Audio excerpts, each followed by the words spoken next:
Now let's check the situation at the Manila North Cemetery. We have mobile journalist Amy Atienza. Amy, go ahead.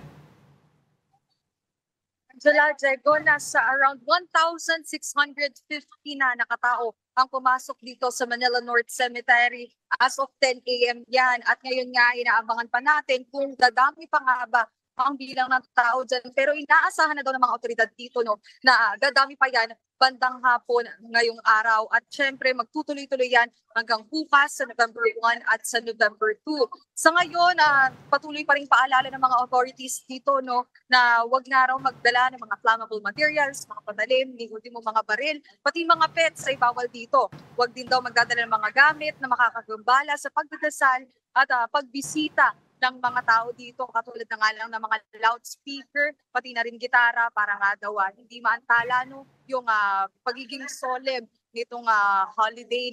At yun nga, bukod pa dyan, syempre meron din tayong mga nakadeploy na authorities dito, aabot sila sa around 200. At syempre patuloy nilang paalala nga na talagang wag nang magpasok din ng sasakyan dito sa mismong Manila North Cemetery. Kung makikita mo sa aking likuran, ay tuloy-tuloy pa rin ang pagpasok ng mga tao dyan. At ganyan ang karami yung pumapasok dito. Pero expected talaga na yung spike ng tao ay mamaya pang hapon. Dito naman sa aking likuran, ito mismo yung entrance kung saan may mga strict regulations dyan para nga daw walang restricted na materials or items na madadala dito. So ngayon, ang inaasahan pa dito sa Manila North Cemetery ay ang pagdating daw ni Manila City Mayor Isko Moreno, pero abangan pa natin kung anong oras nga ba siya. Sila, Diego? Right. Meron ba tayong mga untoward incidents na report early on?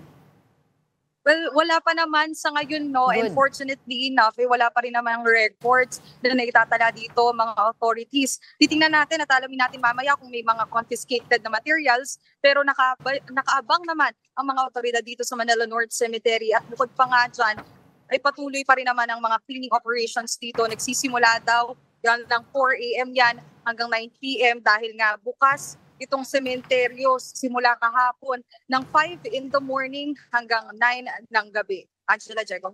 Amy, kamusta naman ang situation ng traffic sa perimeter ng Manila North? Well, so far dito, ipapakita ko na rin sa inyo. So far kasi dito, wala pa gaanong traffic.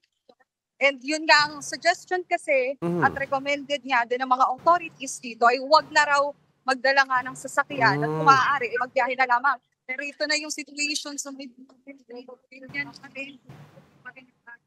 Nawawala si Amy? Nawala na ng signal si Amy. Okay. For those who just tuned in, that is our mobile journalist Amy Atienza reporting sa Manila North Cemetery. And the video that you saw was yung perimeter ng Manila North.